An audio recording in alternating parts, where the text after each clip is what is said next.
말씀은 창세기 7장 전체 말씀인데요. 1절에서 10절까지만 읽겠습니다.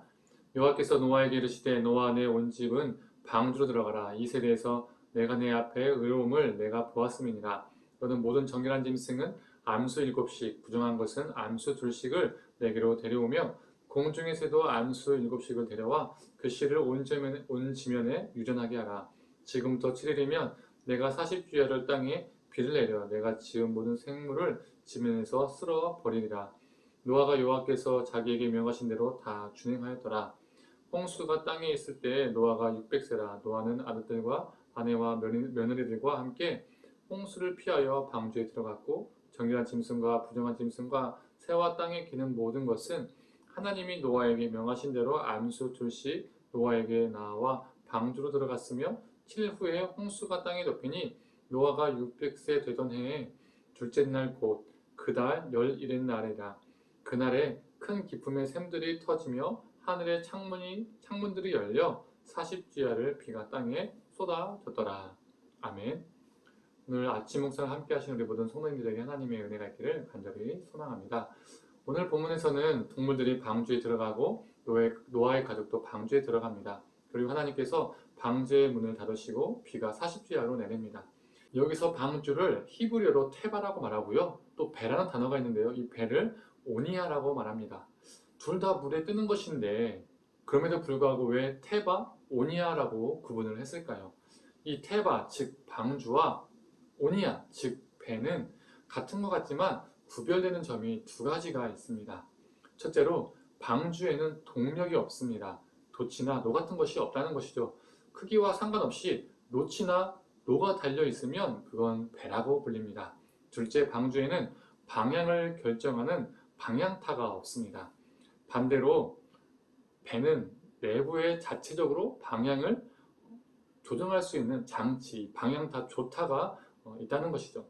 즉 아무리 커도 무동력의 방향타가 없으면 방주이고 아무리 작아도 동력을 가지고 있고 방향타가 있으면 배라는 것입니다. 그렇다면 이것이 무엇을 말해주는 것일까요? 40일 동안 폭우가 내리고 150일 동안 물이 창궐하는 동안 노아는 그 방주 안에서 방주 운행에 관하여 자신이 아무것도 할 수 없었다는 것입니다. 노아는 방주 운행에 관하여 완전히 무력했다는 것이죠.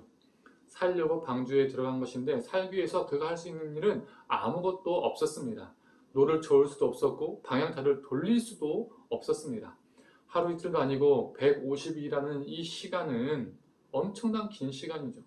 엄청난 폭우도 쏟아지고 번개와 천둥이 치고 파도는 거칠게 넘실거리는데 노를 젓지도 못하고 방향타를 돌릴 수 없는 이 방주에 있을 때 노아는 아무 생각과 걱정이 없었을까요? 혹시 암석에 부딪히지 않을까 이런 생각 해보지 않았을까요? 도대체 이 방주는 어디로 가는 것일까? 하는 생각 안 해봤을까요? 이러다가 방향도 어떻게 가는지도 모르고 또 동력도 없는데 이렇게 가다가는 뒤집히는 게 아닐까? 이런 생각 해보지 않았을까요? 사람이라면 분명히 해봤을 겁니다. 사람이란 존재는 자신이 아무것도 할 수 없다고 느낄 때에 두려움과 무능력함을 경험하게 됩니다. 그리고 그것이 길어지면 무기력해지기도 하죠. 그런데 믿는 자들에게 있어서 자신이 스스로 아무것도 할 수 없음, 이것은 무능력 또는 무기력으로 마침표를 찍는 것이 아니라 하나님의 일하심, 그리고 하나님의 일하심을 신뢰하는 기간이 됩니다. 바로 노아에게도 그러한 시간이 되었겠죠. 하나님을 더욱 깊이 신뢰하는 훈련의 시간이 되었겠죠. 하나님이 동력 되시고 하나님께서 방향을 이끌어 주심을 신뢰하는 시간을 그는 가졌던 것입니다. 우리도 마찬가지입니다. 우리는 모두 인생이라는 방주에 타고 있습니다. 방주에 동력도 없고 방향타도 없습니다. 그런데 우리는 우리에게도 있지 않은 동력을 찾아다니기도 하고 또는 날 이끌어줄 동력을 찾았다라고 하며 자랑하기도 합니다. 그리고 우리는 우리 스스로 우리 삶의 방향을 정해놓고 그 방향으로 가고자 수단이 노를 젓기도 합니다. 그 방향이 정말 어떠한 방향인지 숙고하지 않을 때도 있다는 것이죠. 남들이 가니까 그렇게 가는 것입니다. 그 방향으로 떠밀려 가는 것이죠. 동력도 방향타도 없는 인생의 방주인데 내 능력으로 우리 인생을 그 인생의 방주를 조정하려고 한다는 것입니다. 그러나 우리 인생은 하나님이 방향을 잡으시고 하나님이 움직이셔야 가는 방주임을 기억해야 합니다. 능력이 많아야 무엇인가 큰 일을 이룰 수 있다는 그 착각을 우리는 버려야 합니다. 바울도 자신의 육체의 약함을 위해서 기도했죠. 기도만 했을까요? 육체의 약함을 고치기 위해서 나름대로 치료도 받아보았을 겁니다. 그러나 고쳐지지가 않았죠. 고침을 받았다면 더 사역을 잘할 수 있었을 텐데 이런 생각을 그는 해보지 않았을까요? 아마 그는 그런 생각도 해봤을 겁니다. 더 아프지 않았다면 이 불편 없이 더 많은 일들을 집중할 수 있을 텐데 하는 생각을 분명 그는 했을 겁니다.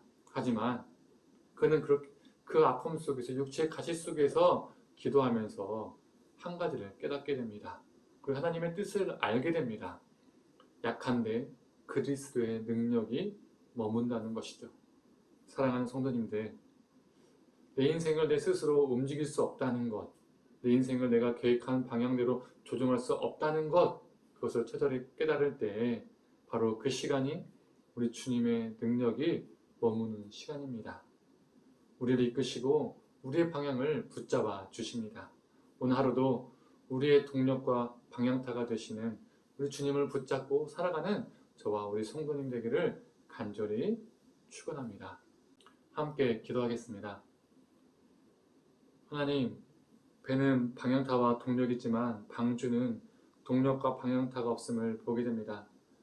하나님, 그 방주 안에 노아가 그 긴 기간 있을 동안 그는 자신 스스로 아무것도 할 수 없었습니다. 그는 무능력했고 무기력했습니다. 오직 하나님께서 이끄셔야만이 동력되시고 방향을 잡아주셔야만이 모든 것이 온전할 수 있었습니다. 그 긴 기간이 노아에게는 하나님을 신뢰하고 하나님의 일하심을 경험하는 귀한 시간이었습니다.